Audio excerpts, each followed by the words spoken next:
Right now, the world economy stands at an alarming precipice. But would it surprise you to learn that the events of today are nothing new?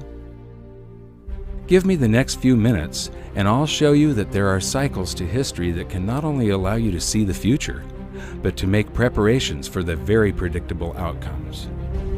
You're about to discover that huge financial gyrations, inflation, loss of personal freedom, and out-of-control government are all things that we have been warned about for centuries and are the direct consequences of the monetary system itself. In fact, most world history is determined by monetary history. So what lessons can we take from the past to help us navigate the perfect economic storm that awaits us?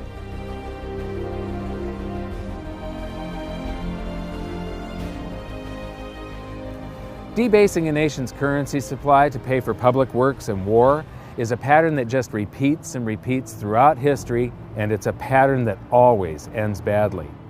In this double episode, we're going to create a timeline to show the similarities between ancient Rome and the United States today. Just like the USA, Rome started out as a republic after overthrowing a monarchy. So let's begin with their early economy in around 500 BC. In the early days of the Roman Republic, for the first 178 years, there's no evidence of big inflation.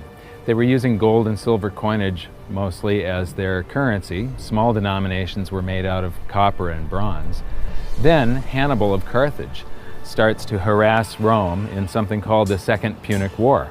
And to pay for this war, they did deficit spending by taking the coins that they took in taxes, melting them down, and adding cheap and abundant base metals, such as copper, so that they could mint more coins. This caused a big inflation, and the inflation was one of the factors that brought the Roman Republic down to a dictatorship, the Roman Empire.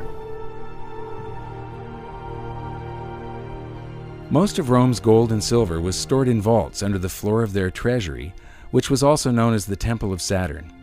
If you visit Rome, go to the Forum in the center of the city, where you can still find the ruins of the temple today. And here's something I found really interesting. The U.S. Treasury in Washington, D.C. has almost exactly the same design. So now let's start filling in our timeline of events to keep track of the major similarities between Rome and the USA. We just learned that the early Roman Republic enjoyed a long period of practically no inflation because they used sound money, pure gold and silver. Interestingly, the United States started on the same path. From the late 1700s to the early 1900s, prices were very stable thanks to laws that mandated the use of gold and silver as money, and our people were not robbed by inflation. But in both instances, it was the ongoing debasement of the money for war spending and public works that led to economic chaos. Tell us the parallels between Rome and what's happening in the United States today. Well, they're obviously two very different societies, but there are some broad parallels. Rome was a republic. They made sure they had two people each year who were the rulers, the consuls. They always changed because the Romans were worried. They'd had a monarchy before, very unpopular. They overthrew it, so they didn't want anyone getting too many powers. What did in Rome? No surprise, excessive taxation and debasing the money. When you look at the coinage, it started out being an exact measure of copper for the sestertii and silver for the denarii, and by the time it was all over, worth absolutely nothing with perhaps a wash of silver to make it look like the original thing, which is exactly what we're doing now. So these patterns repeat themselves. They always repeat themselves. The Romans were the first culture to understand that a currency maintains its value because of its rarity. Julius Paulus once said, "This device, being officially promulgated, circulates and maintains its purchasing power not so much from its substance as from its quantity." Even still, the Romans never stopped churning out more currency, just like the USA today and the ancient Greeks before them. But in their race to debase, the Romans came up with some new twists of their own. The first of these twists was coin clipping. Whenever a Roman would enter a government building, they'd simply clip the edge off of their gold or silver coin. They would save up all of those clippings, melt them down, and mint more coins, expanding the currency supply. And when that wasn't enough, they developed the art of revaluation, where you just take a coin and you stamp a new value on it. You got 1? 100! That simple. The move away from precious metals to something less than precious metals, and the Roman Empire famously clipped their coins. This was a debasement of the currency. There wasn't a paper currency, but it was a debasement of the currency. In the US, there's a very interesting phenomenon going on where they're not clipping coins, but when you go to the supermarket, you find that the portions of the items at the supermarket on sale are shrinking. You know, the servings on various other consumer products are getting smaller and smaller, but this price is the same. So it's very similar to that old Roman coin clipping trick from 2,000 years ago. It's another form of currency debasement, but it's hidden through cardboard and marketing and fancy presentation, but the people are nevertheless having their currency debased. So why should you care about this? The quality of a society is directly proportional to the quality of its money. Stable money leads to stable prices, which leads to a stable society, whereas debasement of the currency leads to the demise of empires. The major reason for Rome's ongoing currency debasement was to pay for their ever-expanding empire and never-ending wars.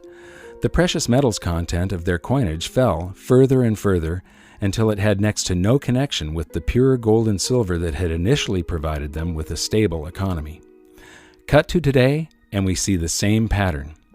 Up until the outbreak of World War I, the United States had very high levels of precious metals in its coinage, and treasury notes were backed by gold at a 1-to-1 ratio. From there, the USA debased its currency more and more to pay for World War II, the Korean War, and then the Vietnam War, until finally, the link between gold and the US dollar was severed completely. For those new to the series, let's revisit the pivotal event that has managed to sneak under the radar of modern historians as nothing more than a side note, even though it will have repercussions for generations to come. It was an unprecedented act of global debasement by a modern wannabe emperor that would make any Roman ruler hang his head in shame. Most people think that President Nixon's criminal activities were limited to wiretapping and spying on the competition. But his greatest crime came on August 15th, 1971, when he severed the last ties between the dollar and gold, when he ended the Bretton Woods system. I have directed Secretary Connally to suspend temporarily the convertibility of the dollar into gold or other reserve assets, except in amounts and conditions determined to be in the interest of monetary stability and in the best interest of the United States. The Bretton Woods system tied all of the world's currencies to gold through the US dollar. But instead of running out and hanging the guy when he took the world off of gold, the world just yawned and accepted that we were now on a fiat currency system, that we were now on this infinitely expanding system, that we no longer had money, we had currency.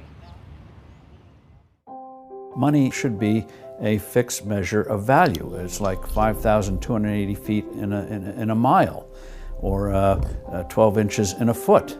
I gave the example. Imagine trying to build a house, say 2,500 square feet. If the foot changed each day, it was 12 inches one day, 10 the next, 20 the next. Very hard to do if that's changing. Or the clock. The 60 minutes an hour. Imagine if they floated the clock. So you had 60 minutes an hour one day, 30 the next, 90 the next. You'd soon have to have hedges, derivatives, futures to figure out how many hours you're working. You're baking a cake. I love this example.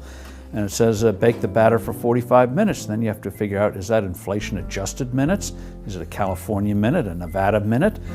Just makes life infinitely complicated. So when you have a fixed measure, when you go to the market, you assume if you're getting 16 ounces of liquid, it's 16, not 13, not 18. Just makes commerce, which is the source of wealth, people doing things with each other, infinitely easier. It is very odd that we've established a situation where what people do is scramble to borrow liabilities. Certainly, I guess, the most attractive liability in the world, or put a different way, the most attractive free trading lie on the planet is the US dollar.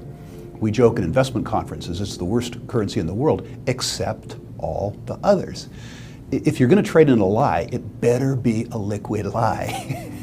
What the United States dollar has going for it is the most liquid lie in the world. I mean, if you think about the advantage that we have now, yes, it's a horrible thing to do morally, but what we do is amazing. It's amazing that we can get away with this. We print a lie, a dream, on a piece of paper, and we ship it to Brazil, and they send us coffee. And we ship the same lie to Germany, and they send us a Mercedes. And we ship the same lie to Japan, and they ship us a stereo. It's actually a pretty cool deal. I mean, I feel bad about it in a sense, but it's grandly amusing in a sort of a cosmic sense. You just need to understand that somehow, sometime, some way, there's going to be a reckoning. The dollar's involved worldwide as a major currency, so it's 1/2 of everything we do. And it has no definition. I used to get a charge out of asking Bernanke and Greenspan, define a dollar, and they can't define a dollar. They, in the old days it was a weight of silver, a weight of gold, and that's what it was supposed to be according to the Constitution.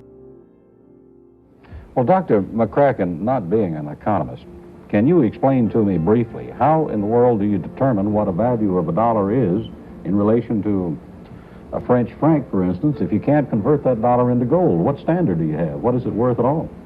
That's going to be determined in the marketplace, just as really largely it has already. So well, what is this going to do then to, for instance, the speculator in gold? How is this going to affect him? Is the price going to drop or rise? The official price of gold, of course, has not been changed. That was not a part of this program at all, nor is that contemplated. Well, maybe they should have contemplated what was likely to happen, because for anyone who had studied history, the outcome was perfectly clear. Rather than help the economy, Nixon's actions made things a lot worse, and the public started feeling the effects of inflation much more acutely. It was hard for savers to keep their heads above water unless they had saved in the ultimate stores of value, gold and silver. Just as it had always done throughout history, gold once again accounted for the expanding fiat currency supply by rising in price to cover that supply. Gold had done this as recently as 1934, when the USA's debasement really started heating up and gold was revalued from $20.67 an ounce to $35 an ounce. Now the process began again as the public bid the price up from $35 an ounce in 1971, climbing all the way to $850 an ounce in 1980, easily accounting for the massive quantities of currency the USA had conjured out of thin air now that Nixon had removed all restrictions. Gold had once again held an out-of-control currency to answer. Getting back to the Julius Paulus quote about the value of a currency being decided by the quantity rather than the content, one of the biggest economic hurdles that mankind repeatedly trips on is that we have never been able to control the quantity of currency. And this is one of the reasons why gold has always been the ultimate money. It can't be printed and it keeps us in check. Today, I think cryptocurrencies are a very exciting development and have tremendous possibilities. The bottom line is that governments have a long history of trying to cheat gold, either through debasement or manipulation of the markets. But here's the thing. In the end, gold always wins.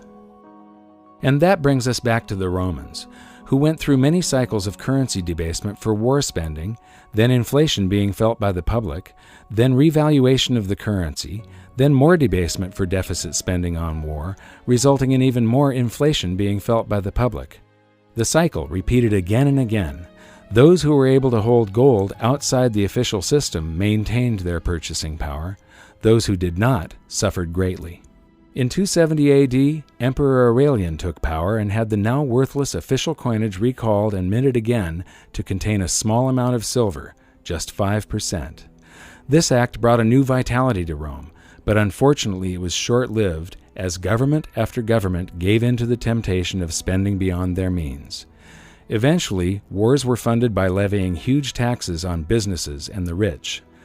This only had the effect of closing down many essential businesses.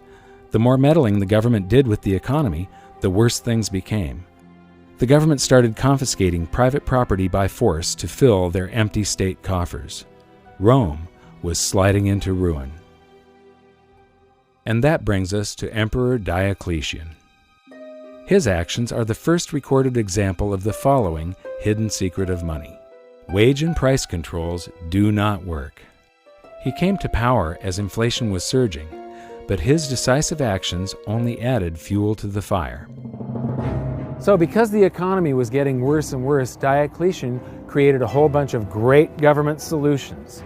He created a bunch of works projects. He hired a bunch of the homeless and people that were unemployed, made them soldiers and government employees, and this caused deficit spending to just go out of control, and inflation raged into what is known as the first documented hyperinflation. So to get inflation under control, in 301 AD, Diocletian issued his infamous Edict of Prices. This was a massive volume of a list of all of the wages and the prices people could charge for goods and services. And it was all enforced under the penalty of death. So what happened was instead of risking your life to sell something at a profit so that you could stay in business, people just closed up shop. Instead of doing a job that was listed in the book that was below a living wage, people quit their chosen career and tried to pursue a job that wasn't listed in the book. The result of this was that Diocletian came out with a law that said every son had to go into his father's business under the penalty of death. When governments start meddling with an economy, the result is always the same. Prices become distorted. This is a huge danger because prices act as a signal for an economy. They indicate to producers and buyers where true value lies. The outcome is always economic turmoil, shortages, and black markets. We've seen what happened to gold when Nixon started his economic interference. So now let's go back and see what happened when Diocletian started his jumbo-sized meddling with the economy. We know when Diocletian created the Edict of Prices that the price of gold was 50,000 denarii per pound. And then we also know from transaction receipts around 50 years later, the price of gold had risen to 1,200,000,000 denarii per pound. That's a 42,400% hyperinflation over a 50-year period. That would be similar to if gold was $35 an ounce 50 years ago. Today, 1 ounce of gold would be about $1.5 million. Another analogy that I can make is if an average family car was about $2,000 50 years ago, today it would be selling for $85 million. Just imagine $85 million on the windshield of a car at a car lot. That's the type of inflation these poor people suffered through. Well, wage and price controls upends an economy, gives more power to the government. What are price controls? Prices are supposed to convey information. That's what markets are about, knowledge and information. So a price will tell you something is dear. Oh, get out and produce more. The price is low. Maybe you're producing too many of it. So it's a way of conveyance of information. So you devote your efforts to something that people want, not what a bureaucrat dictates.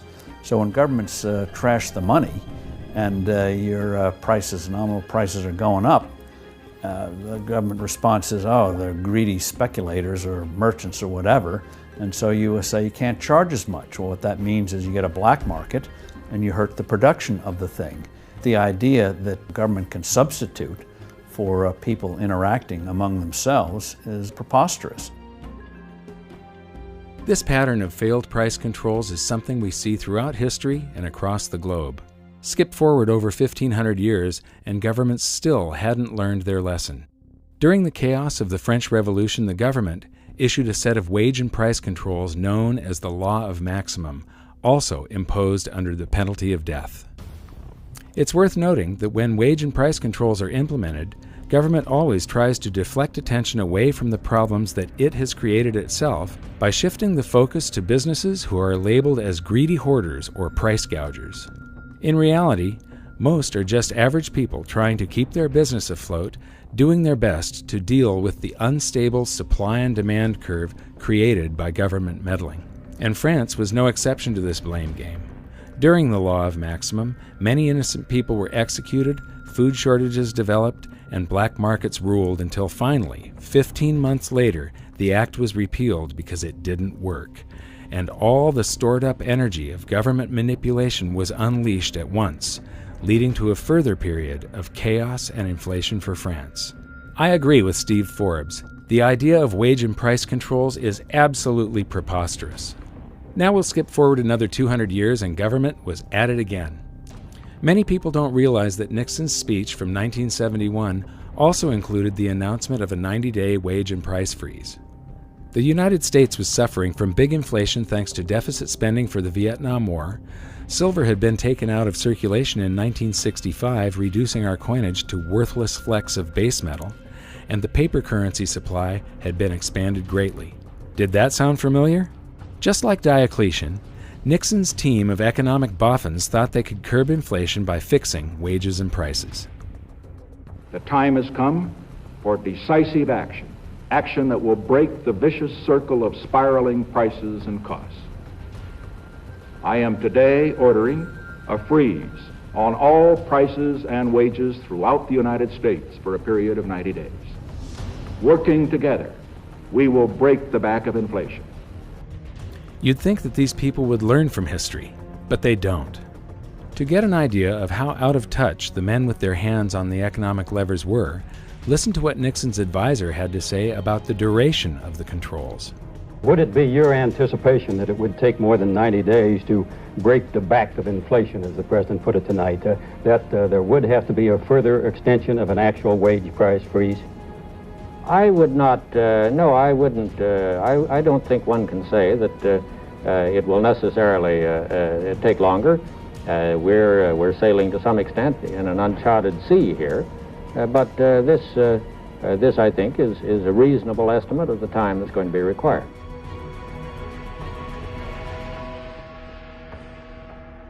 Dan Rather.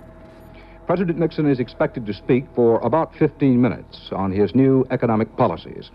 The President's address tonight comes against a background of the following facts, among others: record high gold prices and rapidly increasing cost of living figures for most Americans. The wholesale price index rose by 2.1% during the month of May. The index of industrial commodities in the last 3 months has risen at an annual rate of 15.9%, the worst since the Korean War 20 years ago. All of that part of the general background of the President's remarks tonight. Every American family is confronted with a real and pressing problem of higher prices. And I have decided that the time has come to take strong and effective action to deal with that problem. Effective immediately, therefore, I am ordering a freeze on prices. This freeze will hold prices at levels no higher than those charged during the first 8 days of June. It will cover all prices paid by consumers. What was Albert Einstein saying? What kind of an idiot would do the same thing over and over and expect different results each time? And it's the same pattern that's happened repeatedly, cycle after cycle after cycle after cycle for thousands of years. A country borrows itself into bankruptcy. It creates more money to try to pay its debt. Prices go up. People rebel. The whole system falls apart. And I'm scared about it. Countries collapse over this. They go to war about this kind of thing. Rebellion in the street, overthrows of government, the whole 9 yards. There is nothing to be gained from inflation and everything to lose, and we're going to lose everything. Around the world, people don't seem to realize that government intervention always makes things worse. It's the government manipulating things. Whenever you manipulate something and try and control it over here, and not allow the free markets to balance everything all by themselves, something comes squirting out way over here that you just don't expect. For instance, the dot-com bubble popped in 2000. Alan Greenspan lowered interest rates to try and get the stock markets back up again, and he accidentally created a real estate bubble that's now devastating the world. Back during World War I, They inflated the currency supply tremendously. The Federal Reserve was born just at the beginning of World War I. We added to the currency supply by adding bonds to back our currency along with gold. Then there was this big, it's called the Depression of 1921.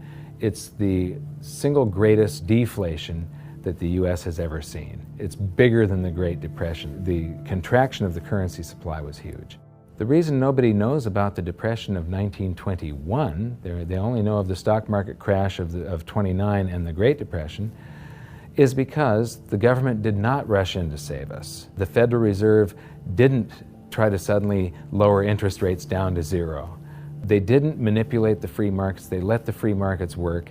It was horrible for a year. There were bankruptcies and foreclosures. People lost homes and things like that. But the bankruptcies and the businesses that folded, there were new businesses that were more efficient, that grew up to take their place. And when a home gets foreclosed on, it gets resold to somebody else. And yes, it was horrible, but the people that were leveraged out, or the people that weren't in full control of their finances, or the inefficient businesses that were just hanging on by a thread anyway, yeah, they went under. But because the government didn't rush in to save us, and the Federal Reserve didn't try and manipulate the economy, the free markets healed it all, and in 18 months it was a memory. In fact, 10 years later, nobody could even remember the memory. It was gone.